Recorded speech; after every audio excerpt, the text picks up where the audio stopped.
हरे कृष्णा। हमने कल वैशाख मास की पावन कथा का प्रथम अध्याय सुना था। आज उसी कथा श्रृंखला को आगे बढ़ाते हुए द्वितीय अध्याय का श्रवण करते हैं। एक समय नैमिषारण्य में शौनक आदि ऋषि मुनि यज्ञ कर रहे थे। वहां पर सूत जी महाराज विराजमान थे।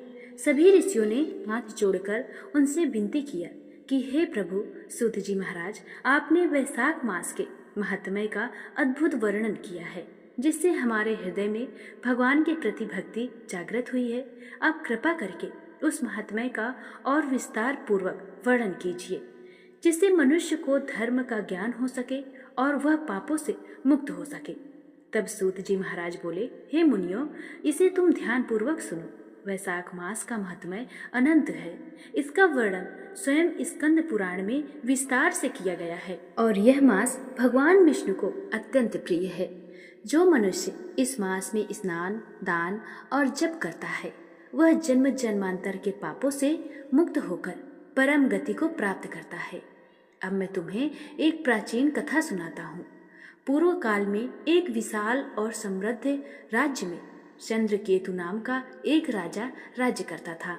वह अत्यंत बलवान और प्रतापी था, लेकिन उनके भीतर दया, धर्म और करुणा का अभाव था। वह अपनी प्रजा पर अत्याचार करता था, ब्राह्मणों का अपमान करता था और सदा अपने सुख भोग में लिप्त रहता था। उसके राज्य में धर्म का नामो निशान नहीं था। लोग भयभीत रहते थे और कोई भी सत्य बोलने का साहस भी नहीं करता था। समय बीतता गया और एक दिन उसके राज्य में भयंकर अकाल पड़ा। वर्षा बंद हो गई, नदियां सूख गई, पशु पक्षी मरने लगे और प्रजा त्राहि त्राहि करने लगी। लोग भूख और प्यास से व्याकुल होकर इधर उधर भटकने लगे, लेकिन राजा अपने महल में विलास करता रहा। उसे प्रजा के दुख से कोई लेना देना नहीं था। उसी समय एक तेजस्वी महात्मा उस राज्य में आए। उन्होंने चारों ओर दुख ही दुख देखा। वे सीधे राज दरबार में पहुंचे और राजा से बोले, हे राजन, यह सब तुम्हारे अधर्म और पापों का फल है। यदि तुम अभी भी नहीं संभले तो तुम्हारा सर्वनाश निश्चित है। राजा ने अहंकार में भरकर कहा, हे मुने, तुम मुझे उपदेश देने आए हो। मैं अपने बल से सब कुछ प्राप्त कर सकता हूँ। मुझे किसी धर्म या दान की आवश्यकता नहीं है। तब महात्मा ने गंभीर स्वर में कहा, हे मूर्ख, जब तक मनुष्य अपने कर्मों का फल नहीं समझता, तब तक वह दुखों से घिरा रहता है। यदि तुम अपने राज्य और प्रजा को बचाना चाहते हो तो वैशाख मास में स्नान, दान और भगवान विष्णु की भक्ति करो। यही एकमात्र उपाय है। इतना कहकर महात्मा वहां से चले गए, लेकिन उनकी वाणी राजा के हृदय में कहीं न कहीं बैठ गई। कुछ ही दिनों में स्थिति और भी भयानक हो गई। प्रजा मरने लगी, नगर उजड़ने लगा और राजा को अपने कर्मों का भय सताने लगा। एक रात राजा को स्वप्न आया, जिसमें उसने देखा कि यमदूत उसे बांधकर ले जा रहे हैं और उसे भयानक नरकों में डाल रहे हैं। वह भयभीत होकर जाग गया। उसके शरीर में कंपन होने लगी। उसी क्षण उसे महात्मा की बातें याद आ गई। अगले ही दिन वह महात्मा को खोजते हुए उनके पास पहुंचा और उनके चरणों पर गिर पड़ा। उसने रोते हुए कहा, हे महात्मा, मुझे क्षमा कर दीजिए। मैं अपने पापों का प्रायश्चित अब करना चाहता हूँ। कृपा करके मुझे मार्ग बताइए। महात्मा ने करुणा से उसे उठाया और कहा, यदि तुम सच्चे हृदय से पश्चाताप करते हो तो तुम्हारा उद्धार अवश्य ही होगा। अब वैशाख मास आने वाला है। तुम प्रतिदिन ब्रह्म मुहूर्त में उठकर पवित्र नदी में स्नान करना, सूर्य देव को अर्घ देना और अपने सामर्थ्य के अनुसार अन्न, जल और वस्त्र का दान करो। विशेष रूप से प्यासे को जल पिलाओ, भूखे को भोजन दो और ब्राह्मणों की सेवा करो। राजा ने उसी क्षण संकल्प लिया कि वह अब धर्म के मार्ग पर चलेगा। वैशाख मास के आरंभ होते ही उसने अपने राजसी सुखों का त्याग कर दिया। वह प्रतिदिन प्रातःकाल नदी में स्नान करता, भगवान का नाम जपता और प्रजा की सेवा करता। उसने पूरे राज्य में जगह जगह जल के घड़े रखवाए, अन्य क्षेत्र खुलवाए और गरीबों को वस्त्र वितरित किए। धीरे धीरे उसके हृदय का अहंकार समाप्त होने लगा और उसमें करुणा का भाव उत्पन्न हो गया। प्रजा भी यह परिवर्तन देखकर प्रसन्न हो गई। कुछ ही दिनों में आकाश में घने बादल छा गए और वर्षा होने लगी। सूखी धरती फिर से हरी भरी हो गई, नदियां बहने लगी और राज्य में सुख समृद्धि लौट आई। राजा ने समझ लिया कि यह सब बैसाख मास के पुण्य और भगवान की कृपा से हुआ है। उसने जीवन भर धर्म और दान का पालन किया और अंत समय में उसे दिव्य लोक की प्राप्ति हुई।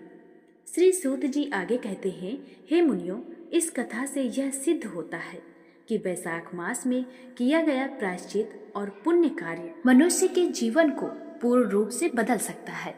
अब मैं तुम्हें एक और पवित्र प्रसंग सुनाता हूँ। उसी समय एक दूसरे नगर में देवदत्त नाम का एक ब्राह्मण रहता था। वह अत्यंत निर्धन था, परंतु अपने धर्म का पालन करता था। उसके पास खाने को भी पर्याप्त अन्न नहीं होता था, फिर भी वह सदा संतुष्ट रहता और भगवान का स्मरण करता था। जब बैसाख मास आया तो उसने देखा कि सभी लोग गंगा स्नान और दान पुण्य कर रहे हैं। उसके मन में भी यह इच्छा हुई कि वह भी पुण्य करे, लेकिन उसके पास कुछ भी नहीं था। वह दुखी होकर भगवान से प्रार्थना करने लगा, हे प्रभु, मैं निर्धन हूँ, मैं आपकी सेवा कैसे करूँ? तभी एक संत वहाँ आए और बोले, हे ब्राह्मण, दुखी मत हो। बैसाख मास में सबसे बड़ा दान भाव का होता है। यदि तुम्हारे पास धन नहीं है तो तुम जल दान करो, छाया दो और भगवान का नाम जपो। यह सुनकर देवदत्त ने वही करना शुरू कर दिया।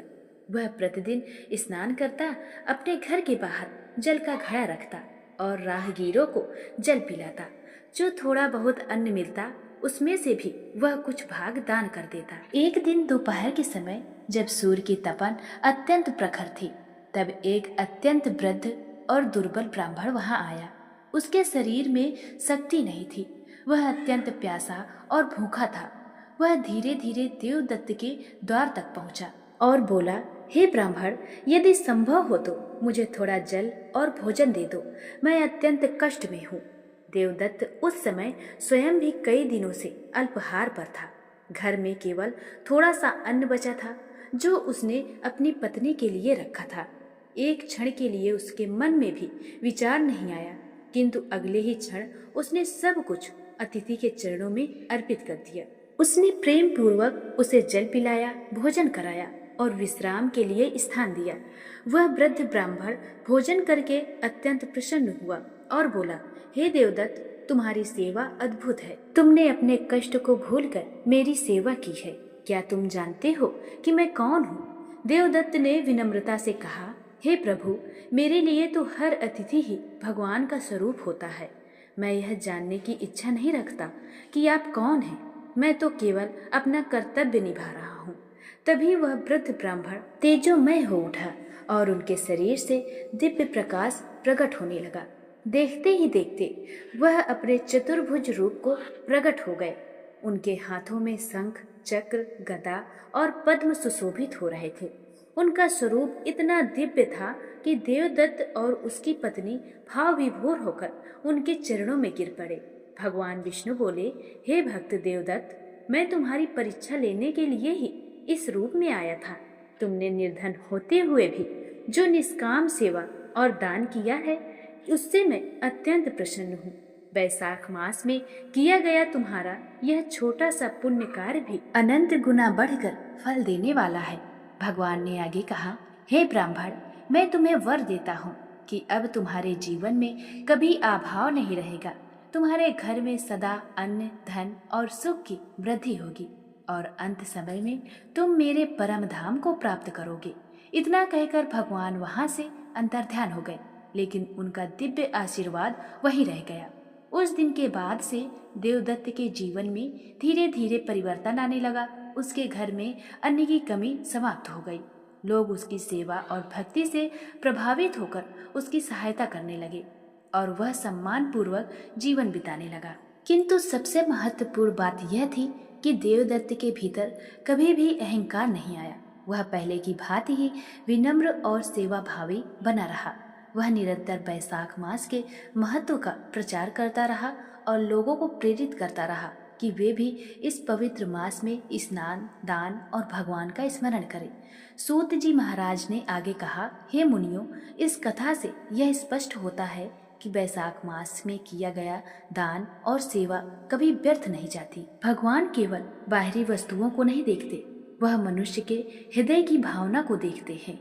जो सच्चे मन से भक्ति करता है, जो मनुष्य इस कथा को श्रद्धा से सुनता है, उसके सभी पाप नष्ट हो जाते हैं और उसके जीवन में सुख, शांति और समृद्धि बनी रहती है। आप सभी भक्तों से विनम्र निवेदन है कि यदि आपको यह पावन कथा अच्छी लगी हो तो कृपया इसे लाइक करें, कमेंट में जय श्री हरि अवश्य लिखें और चैनल को सब्सक्राइब जरूर करें। आपके एक एक समर्थन से हमें बहुत प्रेरणा मिलती है, आगे बढ़ने की शक्ति मिलती है और हमें नई नई पवित्र कथाएं आप तक पहुंचाने की चेतना मिलती है। आप अपना आशीर्वाद हम पर बनाए रखें। कमेंट में जरूर लिखें कि ये कथा कैसी लगी। यही हमारी विनम्र प्रार्थना है भगवान से कि आपको हमेशा सुखी रखें, सभी लोग सुखी बने रहें। राधे कृष्णा।